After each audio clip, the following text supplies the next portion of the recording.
Kita mendiskusikan hal yang menjadi pembicaraan hampir di setiap tempat tongkrongan, yaitu politik 2024. Kita awali dengan informasi basi, informasi lama, bahwa Bosman tidak memilih 01 atau 02 dalam Pilpres 2019 tepat 1 bulan sebelum hari H, dan ini Bosman publikasikan di sosial media dengan mengatakan, percuma saya memilih, siapapun yang kalah akan gabung ke yang menang. Tujuannya adalah untuk konsolidasi politik di parlemen dan konsolidasi kekuatan di eksekutif di pemerintahan. Bagi-bagi kekuasaan di pemerintahan agar rakyat melihat kekompakan ini menjadikan rakyat di bawah diam, terpuasi keinginannya. Dan benar hal itu terjadi. Faktanya sekarang ada pihak 02 yang baper, yang kanan merasa ditinggalkan 02 karena ketika 02 di pemerintahan, keinginan mereka pihak kanan tidak terakomodir, tidak memperjuangkan agama. Istilah pihak kanan menjelaskan opini mereka karena melaksanakan kewajiban agama hanya secara pribadi masing-masing aja itu pejabat, tetapi tidak membuat negara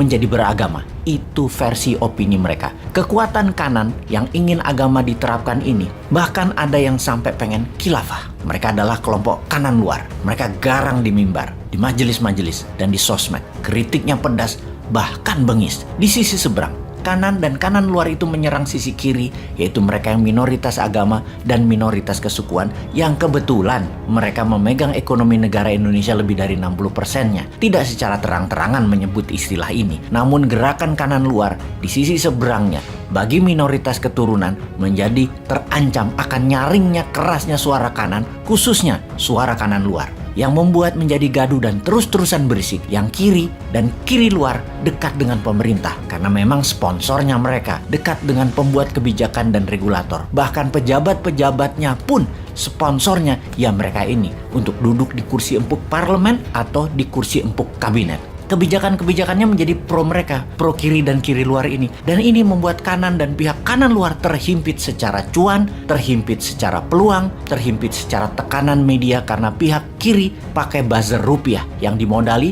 bukan hanya kontennya, tapi dimodali supaya info di sosmed itu jalan dan direkomendasikan dengan bayaran per view-nya. Hal ini terjadi sejak tahun 2017 hingga saat ini. Sudah 5 tahun tidak selesai-selesai, bahkan meruncing, sehingga menjadi dendam yang akan dilampiaskan di tahun 2024, di mana kanan dan kanan luar menjagokan Mas Anies yang akan digadang-gadang mereka walau belum ada partai yang resmi mencalonkannya hingga threshold terlewati. Di sisi kiri, terutama kiri luar, punya pesan satu, apapun itu tidak boleh Anies. Karena ancaman buat mereka, kiri dan kiri luar itu. Anies tidak bisa melepaskan citranya sebagai wakil dari kanan dan kanan luar. Anies berusaha keras ke tengah, namun impresinya, kesannya belum bisa membawanya ke citra tengah. Sampai saat ini, sisi kiri dan kiri luar punya 2 jalan keluar yang terus dipertimbangkan pihak mereka. Pertama, ke Banteng Merah dengan Mbak Puan di garis depan yang sedang digadang-gadang.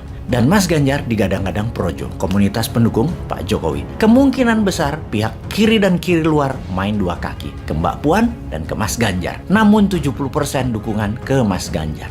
Mas Ganjar punya perahu kah? Punya. Kemungkinannya ya KIB, Golkar, PAN, dan P3. Ada Opung dan Mas Bahlil dan Mas Erik di sana. Dan ada Pak Jokowi yang selalu di tengah namun miringnya ke Mas Ganjar. Dan ini tidak bisa terelakkan. Wis kroso kok. Tapi ini kan pendapat Bosman.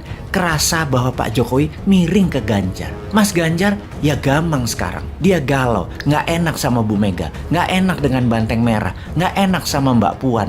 Tapi peluangnya besar Mas Ganjar dapat perahu dan bisa tanding. Lalu ada yang punya suara politik besar, Pak Prabowo. Namun tidak dapat dukungan kanan apalagi kanan luar. Juga pihak kiri dan kiri luar mikir 10 kali mencalonkannya untuk keempat kalinya bagi Pak Prabowo ini. Sekedar mengingatkan, kiri dan kiri luar itu secara jumlah tidak banyak, namun mereka punya cuan dan punya pengaruh politik. Pihak kanan dan kanan luar lebih banyak jumlahnya dibandingkan kiri dan kiri luar. Mungkin 3-4 kali lipat lebih banyak. Kekuatannya adalah di panggung dan di mimbar, serta orasi-orasi mereka. Pengulangan-pengulangan informasi semua bisa menjadi kebenaran yang dipegang teguh pendengarnya atau pengikutnya. Ada sebuah skenario berikutnya, dan ini skenario pamungkas. Tujuannya untuk apa skenario pamungkas ini? Ada 3 kemungkinan pendaratan di akhir jabatan, yaitu smooth landing, hard landing, atau crash landing. Kalau inflasi meningkat, ekonomi belangsak di tahun 2024, maka yang jadi bisa wakil dari kanan dan kanan luar. Posisi pejabat sekarang